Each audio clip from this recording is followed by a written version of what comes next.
Today we're going after the Platinum Trophy for LEGO Harry Potter years 5 through 7. And when I say this one surprised me, that wasn't always in a good way. Don't get me wrong, the game is really fun and better than 1 through 4 in many ways. There are awesome new mechanics and improvements to the gameplay, plus you get to travel to so many different iconic Wizarding World locations that you don't get to see at all in years 1 through 4. As for the not so great surprise, well, there was a trophy in years 1 through 4 that I described as one of the most button-mashingly painful trophies I have ever seen. Somehow they managed to take that idea and make it much worse in years 5 through 7. And I actually made a pretty big mistake here that, well, oh, and we don't have a... Oh no, please don't tell me you have to actually do everything to get it, because I don't think we have a character that can open. No, there's gotta be another way. People of the internet, RetroRaconteur here. I'm just a dad who loves platinum trophies, and right now I have 60 of them. By the end of this video, I'm gonna have 60 more. Before any great trophy hunt, you need to go in with a strategy.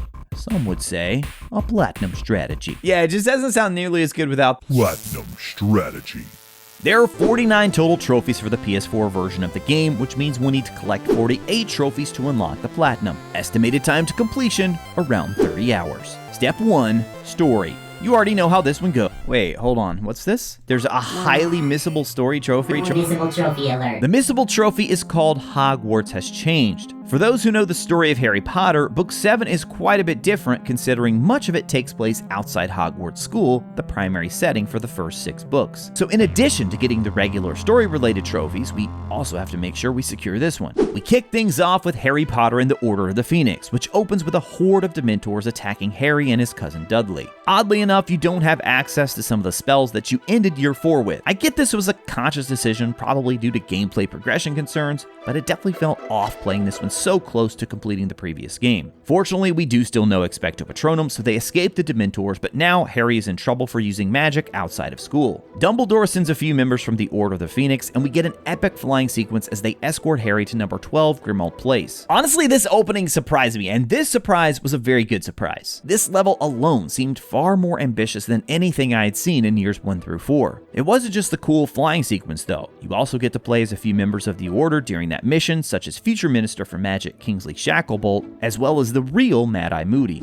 Speaking of the Ministry, we also take a trip there with Mr. Weasley. Harry has a trial to explain why he was using magic outside school as an underage wizard. The Ministry itself looks absolutely amazing. The developers really did an awesome job bringing this location to life in LEGO form. And it's here we're introduced to one Dolores Jane Umbridge, who has to be the most hated character in the entire Harry Potter series. Fortunately, Dumbledore shows up and keeps Harry from getting into any serious trouble. Unfortunately, though, the Ministry places Umbridge at Hogwarts in the role of Defense Against the Dark Arts professor. She also goes on to oust Dumbledore and become the Hogwarts High Inquisitor, but that happens later. She doesn't actually cause as much trouble in the game as she does in the book, but they absolutely nailed one of her most annoying mannerisms. Wait for it. Shut up! Shut up! Of course, she enacts all sorts of insane rules, and here they actually do have a story reason for taking some of your spells away.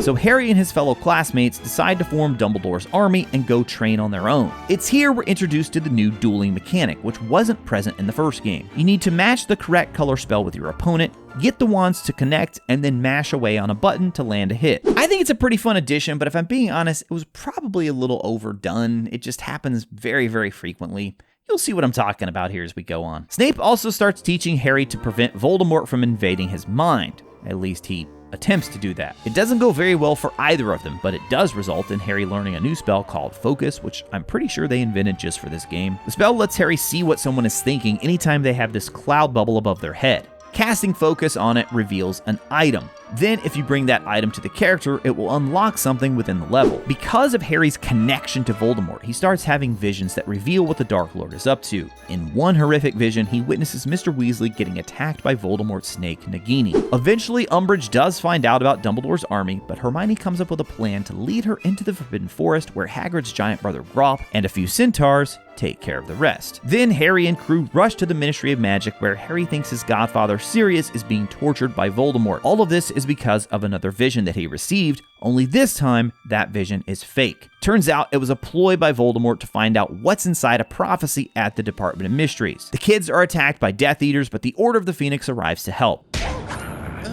We have a dueling section here with Bellatrix or Lucius. You actually get to choose which one that you want to duel. No matter what though, Bellatrix does still send Sirius beyond the veil, and somehow LEGO still manages to make it a funny moment with their trademark humor. Dumbledore once again arrives at the Ministry just in time, and we get an epic duel between the two most powerful wizards currently alive. This final battle translated surprisingly well into LEGO form that included Voldemort's giant snake made of fire and Dumbledore's orb of water spell. We get 2 trophies here, one for completing the mission and another for completing Year 5. This brings our total to 7 at this point, as we unlocked all these trophies along the way, one at the end of each level. Unfortunately, Half-Blood Prince felt like a big step down in terms of the levels. They weren't nearly as fun as Order of the Phoenix, and there just wasn't much action here. Of course, the original story is mostly about Dumbledore teaching Harry all he can about the young Tom Riddle. And while it makes for a great book, the LEGO game struggled to translate that into fun gameplay moments. The first level is getting Slughorn to come out of retirement, so you're basically just rummaging through his house for a little bit. The second is the Slug Club, where you get to clean up dishes. Then there's Christmas at the Weasleys, where you actually get to wash clothes with Mr. Weasley. I'm actually not kidding. One of the new mechanics introduced in years 5 through 7, though, is the Quibbler Dispenser, which gives you a pair of Spectre Specs. These glasses reveal hidden items you can interact with in the level. There's a trophy for using one of these dispensers 25 times, so I found a dispenser inside Hogwarts that was pretty easy to access and knocked that one out. Harry and Draco duel in the next mission, and this is where Harry uses Sectum Sempra for the first time. Everything in Year 6 builds to the moment when Harry obtains the Felix Felicis potion, which helps him persuade Slughorn to give up the memory of what he told Tom Riddle about Horcruxes. This sets up the final mission in the game, with Dumbledore and Harry venturing into a cave in search of a Horcrux. You need to force Dumbledore to keep drinking the potion, but you also have to use Harry to fight off the approaching Inferi. I was surprised by how much this section really made me feel as if I was forcing Dumbledore to keep drinking. Of course, it's much more traumatic in the books, but here in the game, he'll stop and then you have to switch back to him and make him start drinking again. I was really disappointed in everything that came after though. The best part of the scene is when Dumbledore gets to show how incredibly powerful he is, but in the game, it's just a very short cutscene.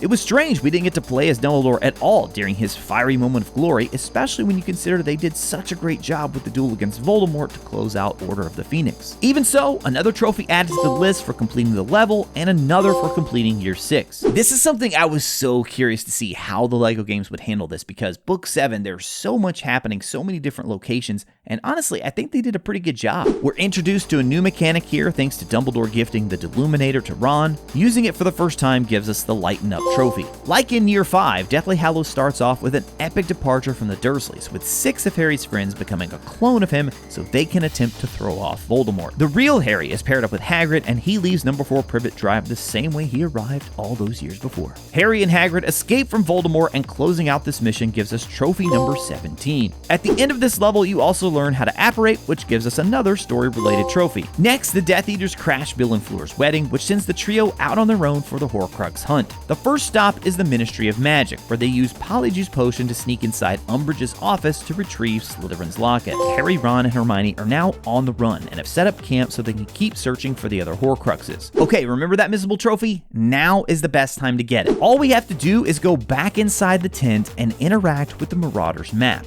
This takes us back to Hogwarts, where we can see what's going on with Ginny, Neville, and the rest of the gang who are still in school. Ron leaves the group in frustration while Harry and Hermione go to Godric's Hollow looking for answers. And this sets up what has to be one of the most terrifying scenes in the entire series, and it's even pretty terrifying in the LEGO game. You see, at Godric's Hollow, they meet the sweetest, kindest. Just kidding, it's actually Nagini wearing Bathilda Bagshot as a suit, and they need to get the heck out of there. After just narrowly escaping with their lives, Harry decides to follow a Dole Patronus in the forest as it reminds him of his mother. This leads him to the Sword of Gryffindor, which they need so they can start destroying some of these Horcruxes. Ron comes back just in time to help out, and then we get a scene I never thought I'd see in a LEGO game. Yeah, your eyes are not deceiving you. That's Harry and Ron swimming in their underwear, freezing cold water, all to get the sword. They retrieve it together, put their clothes back on, and then use the sword to put an end to this piece of Voldemort's soul. Harry and Hermione share a dance in the tent, and then we get one of the most visually interesting levels that I've ever seen in a LEGO game. If you remember the tale of the three brothers from the movie, you'll know they went with a striking artistic interpretation of the children's story that reveals the lore of the Deathly Hallows. The game follows suit here, and I thought it was incredibly well done. Unfortunately, the gameplay isn't as fun as I was hoping, but it's still a nice change up from the traditional formula. Shortly after learning about the Hallows, the trio are captured and held hostage in Malfoy Manor. Dobby shows up to save the day, but unfortunately loses his life in the process. And that marks the end of Part 1, bringing our trophy total to 26. Deathly Hallows Part 2 has some of the most action-packed levels in the entire game. We get the Gringotts scene, with the trio sneaking, not so subtly, into Bellatrix's vault to retrieve Hufflepuff's cup. Then we go back to Hogwarts and rally all of the students who remain loyal to Harry. The next level is probably one of my least favorite from Deathly Hallows. At this point, the Death Eaters are attacking the school, and you need to set up these explosive charges along the bridge to try and buy Harry more time to finish off those Horcruxes. I don't know, just something about it, this level felt very tedious to me. Just like in the movie though, there's a lot happening in these final moments. The next 3 missions take us through the events of Fiendfire in the Room of Requirement, which destroys the Diadem Horcrux, Voldemort taking out Snape because he ate the last cookie,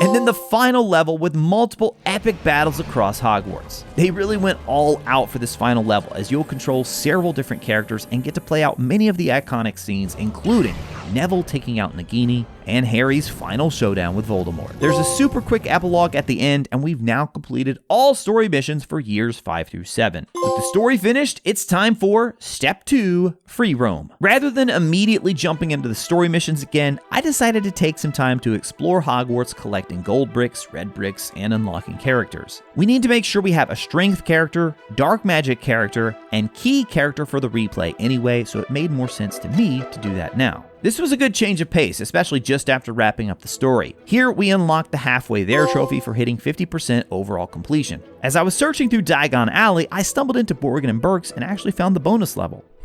And here, my fellow witches and wizards, is the moment when you have to complete what is the most annoying, painful trophy of this entire game. In years 1 through 4, there were 10 bonus levels, plus an additional level to unlock Voldemort. You could only access this level though after collecting all 200 gold bricks, but even then, you didn't unlock the character. You had to play through that whole level and collect 1 million studs by destroying things around you, all with no multiplier. In years 5 through 7, there's only 1 bonus level, but my, oh my, it is frustrating. Whereas the Voldemort level only took me about 15 minutes, this one took me over an hour to do. Once again, you're collecting studs without the assistance of the red brick multipliers, but there's not as many things to smash here. Instead, you have to complete little puzzles or switch to other characters to make certain challenges possible. At one moment, someone in my chat said this: remember that for later. It doesn't give you anything? What is the point of this? Why is it even here? Yeah, remember, I just stumbled into this bonus level and thought, sure, why not? I'll go ahead and do it. But I didn't have a key character unlocked yet. Oh no.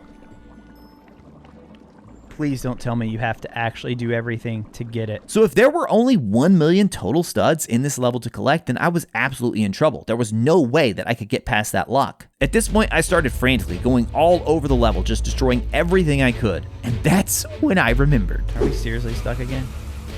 Come on. Yes! Yeah! It worked!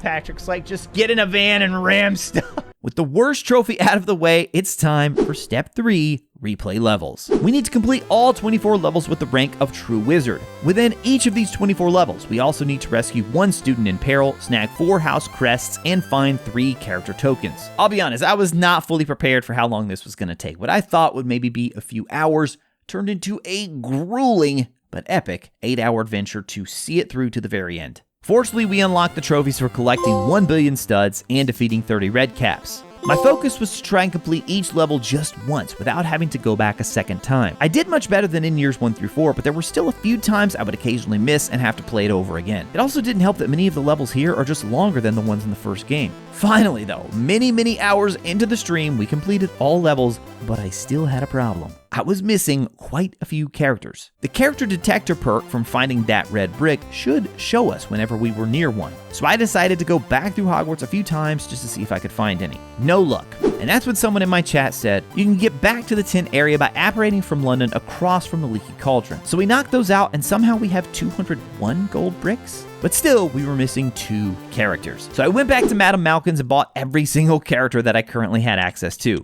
This unlocked 5 trophies for us that were all related to unlocking specific groups of characters. I did see we had every version of Harry Potter unlocked, so I went ahead and completed the challenge where you have to AK every version of Harry using Voldemort. A little tedious, but kind of humorous as well. And then by looking at the remaining tokens on this menu, we were able to figure out the only 2 characters I lacked were the Fat Friar and Justin Finch Fletchley. Both were inside Hogwarts, and once I knew exactly where to look, they were easy enough to find. Back to Madame Malkin's to buy them, and then we had successfully unlocked the trophy for getting every member of the Order of the Phoenix, as well as the trophy for completing the game to 100%. Finally, with all characters accounted for, we can move on to Step 4, Challenges. We actually only have 3 here that we did not get along the way. First, we need to open a Weasley box with every member of the Weasley family. I was pretty sure I had used Ron, Arthur, and Molly during the story, so I switched over to Ginny, Fred, and George, followed by Bill, Charlie, and Percy to unlock the trophy. Both of the final 2 challenges involve duels with Bellatrix Lestrange. The order doesn't matter here, but I needed to win a duel against Bellatrix while using Neville in the waiter outfit, and then another with Sirius in any outfit. The easiest level to do this on is the Department of Mysteries level from Year 5. Yeah, I totally could have done this earlier if I'd had a better platinum strategy, but by this point, I knew the level well enough that it didn't take too long. First Neville, and then Sirius, which gives us our 61st platinum trophy. Guys, if you're a big fan of the Harry Potter games, then you should check out this video next, because I went on a quest to buy every single one of them. Big thank you to all our channel members who helped make this possible. If you'd like to support us, consider joining as a channel member, which gets you access to special emotes, a special role in our Discord, and discounts on merch. As always, guys, thank you all so much for watching. I'll talk to you again soon.